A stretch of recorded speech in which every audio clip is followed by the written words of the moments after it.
Junjun mo maliit. Bawal kang magsuot ng pante. Maliit ang ari. Nilalandi mo ako. Ganda yun.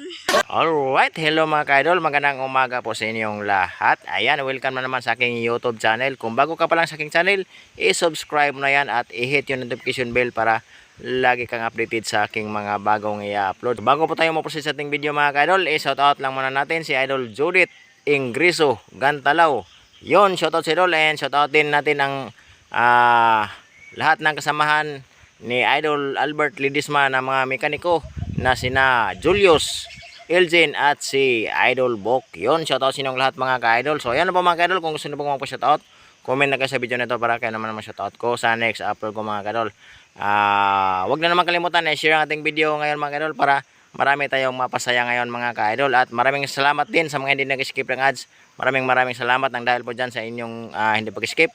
Dinugtungan niyo po ang buhay ng aking ina mga ka-idol kasi para po talaga to sa kanyang gamot mga ka-idol. So, proceed na po tayo sa ating video.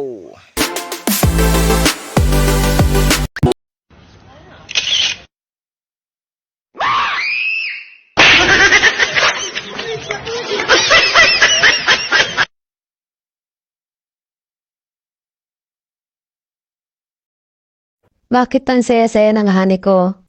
Pinakain kasi ako kanina ni kumari mo ng bibingka na may buhok. O bakit ang saya-saya mo rin? Si kumpare mo kasi. Pinakain din ako ng puto bongbong na may puhok.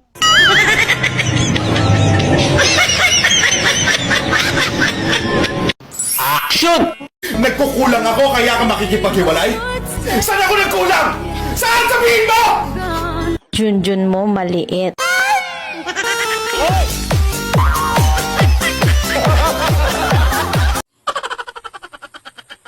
Kung ayaw mo akong maging jowa, tikman mo na lang.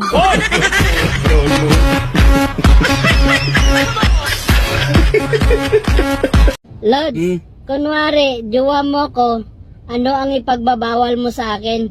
Bigyan mo nga ako ng matinding hugot? Bawal kang magsuot ng pante tuwing kasama mo ko.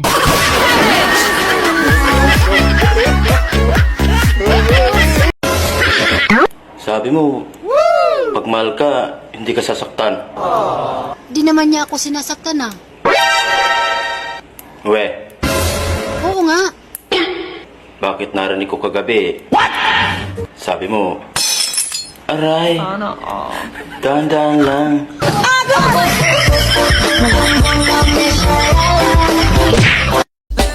Ate, ang ganda naman ng bulaklak mo. Pwede paamoy.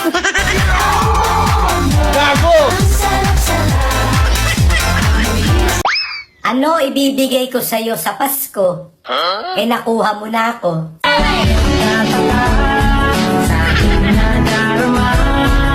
Alam nyo ba na makapangyarihan ng pag-ibig? Kaya nitong patinuin ng mga barumbado. Kaya nitong paiyakin ang may pusong bato. Kaya nitong gawing mabait ang taong makulit.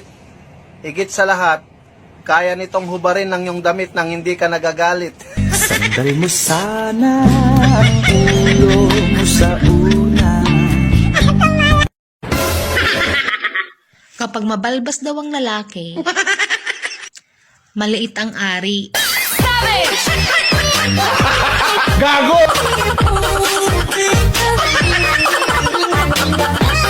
Nilalandi mo ako tapos ngayong napol ako sasabihin mo sa akin ganun ka lang talaga kasi friendly ka. Eh kung suntukin ko kaya yung ngala-ngala mo. Okay, class. Ano ang mas malaki? Itlog ng ibon o sanggol ng tao? Sir! Yes, Nunoy? Itlog ng tao, sir. Get out! Maunay sakit ninyo boys, kay gamay nga halog, ut ganda yun.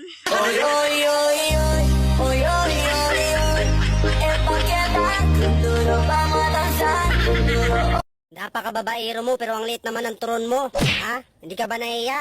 Ang kapal ng mukha mo, itlog na yung malaki sa'yo. Na mababae ka pa. Dapat nilaga mo na lang yung itlog mo at pinakain mo sa mga babae mo. Natuwa pa sila sa'yo, nabusog pa. Naks, ganda mo ah. Ako, wag mo akong binibiro. Totoo.